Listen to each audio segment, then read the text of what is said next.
Hi, everyone. Thank you for joining us on 13 Now. My name is Tessa Bentulan, and I will have your evening update for tonight. We start off with some breaking news here out of the University of Albany. We're learning more about a lawsuit filed against UAlbany's men's basketball coach, the athletic director, and the university.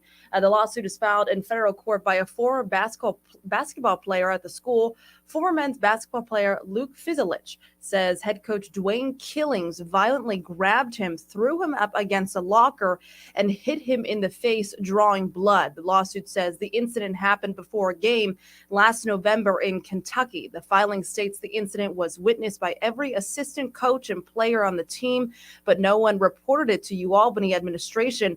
The lawsuit also accuses the university of being pressured by local business and civil rights leaders, succumbing to the pressure of a protest and reversing its decision to fire Killings, who is black, and not discussing the change with Fizelich, who is white.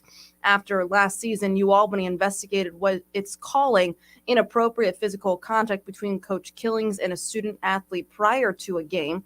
Killings was suspended 5 games and fined $25,000. Now, that is a developing story, so we will have more when more news on this breaks for you.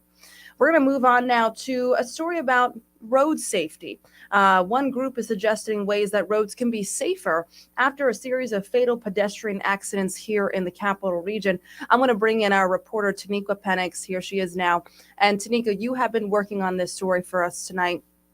And this is coming after a series of stories that you did on a woman, a local author in town that died after a fatal hit and run.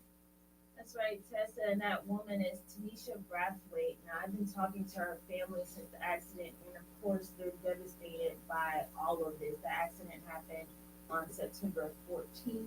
They tell me that she died while crossing the street. She was walking home from work, and she was hit by a vehicle at the intersection of Clinton Avenue and North Swan Street.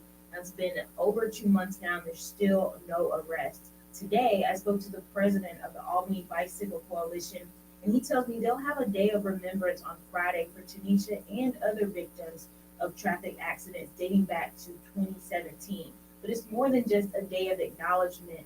They're also pushing for changes on the city and state level to make roads safer. So a few of their demands include reducing the citywide speed limit to 25 miles per hour, deploying speed humps in different parts of the city, improving sidewalks and crosswalks, and increasing pedestrian priority traffic signals in busy pedestrian intersections.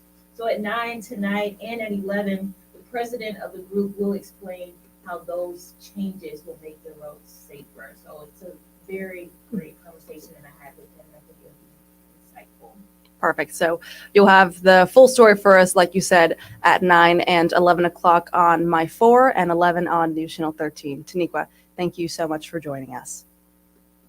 All right, and now we're moving on to everyone's favorite topic about gas prices. It seems like they're spiking once again in the capital region, and you might have noticed if you've been going to the gas pump the past couple of days here.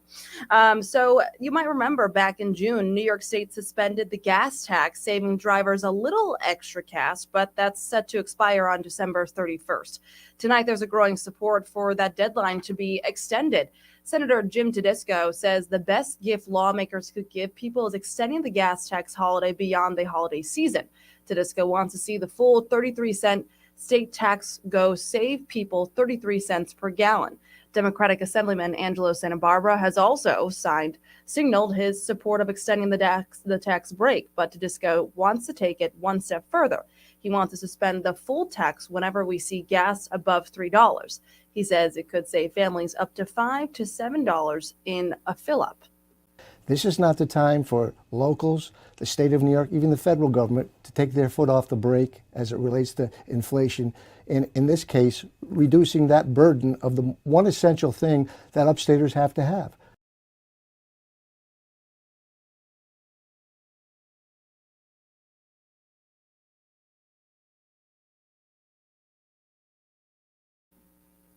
And Tedisco is calling on the legislator and the governor to start organizing a special session to get this done as December 31st approaches fast.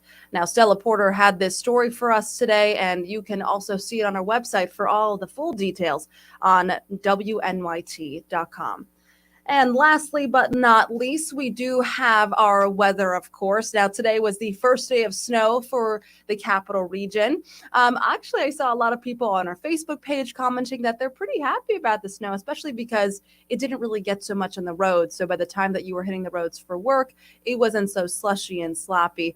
Let's bring in our meteorologist, Paul Cayano, who has the weather forecast for this evening and for tomorrow morning. Well, the storm system that brought the snow across the region last night and early this morning has departed off into the Maritimes. We're left with a lot of clouds and overall dampness, areas of fog, even a little drizzle for a time today. Now, a northwest breeze is going to set up and send some lake effect streamers in our direction. A couple of flurries, a couple of scattered snow showers locally with more prominent snow toward the Great Lakes. We may even get a more persistent snow shower tomorrow afternoon that in a couple of places may be enough to dust the ground, but I think that will be widely the exception rather than the rule. But some lake effect will be in the forecast as we get into the latter portion of the week, otherwise staying blustery and cooler than average into the upcoming weekend. 30 tonight, mostly cloudy, a few rain or snow showers. 41 tomorrow, again below normal with a breeze adding to the chill. A few passing rain or snow showers, same thing on Friday. The weekend right now looking mainly dry, a couple of snow showers on Sunday. Otherwise, the cold will be the story with highs staying in the 30s. We'll update the forecast throughout the night. All right, that was Paul Cayano with your weather there. As you heard him, it's going to be cold still for the next week or so, and I don't think we're going to see any more warm weather that's unseasonably warm weather that started off in November. It's really now getting into the cold November, December weather that we're used to seeing here. And that does it for us on 13 Now with your evening update. My name is Tessa Bentulan. We'll be back tomorrow morning with another 13 Now update starting around 9 o'clock. And also this evening, make sure you don't miss our evening newscast, 9 o'clock on My 4 and 11 p.m. on News Channel 13. Rachel Teedy will be your anchor. Have a great night, everyone.